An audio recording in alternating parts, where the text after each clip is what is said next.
Hey guys, what's up? It's me, Thomas. Tonight we're back here with SCP Explained, and tonight we're going back to another round of, well, 682 in the Backrooms. So, and again, I made sure to get the right one, because again, there's a lot on this series, so I have to make sure I'm putting them in the right order. So, here's part 2. Hope you guys enjoy. Let's see how 682 thinks in the next few levels. A beloved, mentally unstable masked vigilante once said, "I'm not trapped in here with you. You're trapped in here with me." And this exact sentiment was shared by SCP-682, Pretty much. the hard-to-destroy reptile, as it traversed the almost limitless liminal hell known as the Backrooms. It'd been little more than a standard chase and secure mission for the mobile task forces pursuing SCP-682 after its Until he latest just deadly containment vanished. breach, until the vicious lizard made its way into an abandoned warehouse and no-clipped its way into a new reality. As the SCP Foundation are still desperately searching for the missing beast back in our native reality, 682 has been discovering whole new vistas of violence. First, it found itself in the endless yellow halls of Level 0, where if the madness doesn't get you, the starvation and thirst will. Well, unless you're an anomalous reptilian abomination that can seemingly adapt to any situation. Once 682 escaped this gaudy purgatory, And then it level found its 1, way into where he Level just 1, wrecked the an endless two warehouse full of organizations. equal parts monsters and hapless human settlers, all of whom it decimated in a single bloody afternoon. Then on to Level 2, the Pipe Rooms, where it faced a bevy of beasts that it eagerly put into the ground. And that brings us up to Oh now, yeah, he's and like by sad. It's extension, like on to Level 3. SCP-682 spilled out into another section of long industrial hallways. It didn't know how it had gotten in, and honestly, it didn't really care at this point. All it needed to do was keep moving forward and killing as it pleased, and it seemed there were plenty of creatures down here to kill. That being said, this level had a certain energy to it, and we mean that literally. Oh yeah, the 682's incredibly sensitive, well, senses allowed it to detect an incredibly powerful electrical field emanating from this level, and from the sounds of machines humming all around it, traveling down great bundles of wires and pipes bound to the walls. It knew that this level must have been attached to a generator of truly incredible size. It charged forward, weaving around the different hallways at freakish speeds, searching for the next thing it could blast into oblivion. And thankfully, it was able to find its first target soon enough. A nest of creatures known as the death moths. These were huge, fluttering moths of freakish size congregating around a glowing electrical outlet. Intriguing. SCP-682 decided to approach and introduce itself. After all, they looked like pretty easy prey. 682 would regret this oversight. Uh-oh. Well, the male death moths are pretty much harmless. The female death moths have an extremely potent defense mechanism. As SCP-682 approached, the creatures began swarming and spraying acid onto its reptilian flesh. Ouch. This was painful and irritating for 682, of course. Oh, But if yeah. any entity Its on containment Earth is protocol pretty is accustomed pretty to much dealing with in large quantities acid. of powerful acid by now, it's SCP-682. Its skin quickly healed from the acidic onslaught, and it developed a powerful counter-adaptation. A long, sticky, frog-like tongue, which it used to devour the nest full of death moths and move along to its next target. It continued exploring Level 3. A number of hallways were marked off with metal bars, another very familiar sight for SCP-682, so for simplicity's sake, it just kept itself to the unobstructed paths. That's where it soon ran into another life form, standing around like a sitting duck in one of the level's many anomalous hallways. It was just another human, in a similar outfit to all those major Explorer Group weaklings it had destroyed earlier. Strangely, even when SCP-682 entered the hallway with it, it didn't seem to react properly. It just vacantly stared off into space, stumbling around awkwardly. 682, amused, whipped this random, disoriented stranger in the chest with its tail, sending him sailing into the nearby wall. It was at this point that something strange happened. The force of the strike caused the man's clothes and also skin to disintegrate, leaving something entirely different underneath. SCP-682 had no idea what was going on, but it knew that it hated it. This was its first encounter with a creature known as a skin stealer. It would be natural for a human being to be terrified of an abomination like this. An apex predator like 682, on the other hand, it Not so barely much. even found the skin stealer interesting. With a single stomp from its clawed reptilian foot, the There it creature goes. was very, very dead. And SCP-682 continued its journey through the bowels of level 3. Pretty much going speed It running found here, huh? itself drawn to whatever the source of all the energy was, if it even had one single source. It was almost as though the entire level was one gigantic predator powering the rest of the backrooms. And if there was electricity, perhaps there were other humans in here to kill.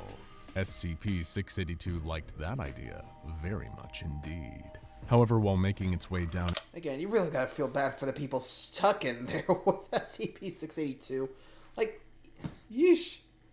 Just try to mind their own business in the back rooms, and all of a sudden he comes by. Sheesh. Anyway, let's just see what he encounters now. on a slightly wider hallway, one that it had previously believed was completely uninhabited. It was suddenly ambushed by a group of mysterious attackers, a number of tall gray creatures with long, clawing arms and unclear facial features stepped away from the wall. These entities are known as the Dullers, ambush predators native to the Backrooms. They normally run away from threats, but considering the number of them congregated in the hall around SCP-682, perhaps they felt a little more confident about taking down their prey in a group. But they'd made a grave miscalculation. Yeah, never underestimate 682. It would not matter whether there was $1 or $1,000. In the battle between them and SCP-682, they would always be the prey. But lucky for them, while they weren't aware of this immutable fact yet, SCP-682 was more than happy to give them a first-hand education. While the Dullers tried their best to claw into SCP-682's thick, leathery hide, the creature decided to employ a new ability it had stolen from the female death moths. Oh, the Several acid? new glands developed all over 682's body, each of which produced a fine mist of highly concentrated acid. Soon enough, the Dullers were howling in pain and melting away into dull gray puddles on the ground, never to reconstitute again. Oof. That's what you get for trying to climb up the food chain, folks. It never ends well. Nope. Unless you're 682, that is. After disposing of the Dullers, which in 682's own humble opinion had more than earned that title by indeed being extremely dull, it decided to continue its search for some of the power sources on this level. Perhaps it could harness this ability for its own benefit, but it was interrupted by what is, frankly, one of the grossest enemies in all of the Backrooms, the Bursters. And if even hearing the name makes you feel a little sick, then you're correctly primed for what you're about to encounter. They're humanoid creatures that walk around on all fours, with its back legs grotesquely stretched out into the shape of a dog's hind legs. But that's nothing compared to the Burster's truly diabolical back knee. All over the creature's back, you can see huge, calloused cysts that contain a potent and noxious acid. I'll pass. Sure, the acid is only about as dangerous as the stuff produced by female death moths, but in our humble opinion, the method of acid delivery is far more repulsive, and that makes Bursters less desirable to encounter. A small group of them skittered out of the Backrooms darkness towards SCP-682. The hard-to-destroy reptile also found them disgusting. Though, now that we think about it, Yeah, he finds everyone SCP-682 disgusting. thinks all forms of life are disgusting, so we suppose that it's all relative. True. However, when they began to burst their backs and coat 682 in their horrible pus, they perhaps earned the rarely given label of extra disgusting from this living embodiment of reptilian hate. 682 quickly retaliated by clawing the horrid creatures to death, which I think we can all agree is a good and well-deserving ending for the vile little beasts. Thank you, We would have 682. done the same thing. The Yeah, next if we enemies could, yeah, that 682 encountered weren't nightmarish creatures, but in fact were human beings stationed in the Major Explorer Group's Base Gamma, the third most important base in all of the Backrooms. Oh, no. They were on high alert after losing contact with Base Alpha several days before, having no idea that everyone at that base had been slaughtered by SCP-682, a fate that, if They're they about to weren't find out. tremendously lucky, they would soon share. But they had little more than luck on their side this time. SCP-682 sighted the base on the end of a long hallway. There was even a person standing at the other end of the hall, seemingly blissfully aware of the encroaching presence of one of the SCP Foundation's most dangerous and formidable captives. 682 loved killing humans most of all. They weren't just dumb animals. they had the intellectual capacity to actually appreciate the life that was being ripped away from them. Oh boy. And it made the whole act even more pleasurable for SCP-682. It set its sights on the ignorant Major Explorer Group member leaning against the distant wall and decided to charge for him. Claws extended and fangs bared, this would be such easy prey. Until the moment when someone in the distance yelled, "Now!" The seemingly defenseless human turned around and pulled a lever on the wall. Suddenly, the whole hallway was electrified, sending millions of volts coursing through SCP-682's writhing body. This whole thing had been an elaborate trap. The humans at Base Gamma hadn't survived this long in the Backrooms by being stupid. The more technically savvy members had rewired some of the hallways to channel the immense energy of the generators and fry any unfortunate entities that tried to use these hallways to break into Base Gamma. There was one big problem though. SCP-682 wasn't just any unfortunate entity. While it did initially look like electricity might fry the beast, it gradually began channeling the electricity into its own body and developing the capacity to re-gift this electricity to the people who so kindly provided it. SCP-682, now a crackling conduit of electricity, leaped from the shocking hallway and into Base Gamma. Oh no. Soon enough, it had fatally electrocuted all 300 members of the Major Explorer Group posted in Base Gamma and returned to its baseline state. Level 3 had grown tiresome now. It seemed that there were no more exciting new creatures to massacre. As a result, 682 slid into a nearby elevator and went down, where a new level awaited. This was how SCP-682 got to Level 4. Not really much here. And Level 4 was not what the hard-to-destroy reptile expected. In contrast to the industrial nightmare of the previous few levels, Level 4 was like a limitless office block, with all the furniture ripped out. While for some this might represent the crushing existential banality of office life, and how the wheels of capitalism inevitably work us all to death, SCP-682 had never worked in an office before. So it didn't really have the proper cultural reference points to appreciate this more abstract kind of fear. It wanted monsters to kill. 682 spent approximately 6 days searching around the hellscape that is Level 4, not discovering a single person or entity while it was there. It was honestly the most stress that SCP-682 had felt since coming here. The beast was almost tempted to unscrew a light bulb from above, draw a little face on it, begin referring to it as Wilson, and then kill it. 682 felt the closest emotion it could manage to immense gratitude when it sighted the glowing green of a distant exit sign at the end of a long hallway. Finally a way out onto another level. Hopefully this one would have more creatures to slaughter. Welcome, SCP-682 to Level 5. You'll have fun here. SCP-682 didn't really know what to expect from the next level of the Backrooms. After all, it all seemed pretty random so far, but it definitely didn't expect to see a classy, well-appointed hotel on the other end of the hallway. SCP-682 had never seen the Stanley Kubrick masterpiece The Shining, nor read the book it was based on by master of horror Stephen King, but if it had, it would probably have drawn the comparison. Instead, it was already busy tearing through the ornate halls, looking for new prey to slaughter. The first unexpected encounter was with a small cat that casually wandered out into the hallway right in front of it. The cat, who didn't seem threatened by SCP-682, said, "Hi, I'm Samantha. You got any meat you can lend me? I'll tell you your fortune if you do." SCP-682 was, frankly, baffled. It took a moment to formulate a reply. "You worthless creature. You have no idea what you're dealing with, do you?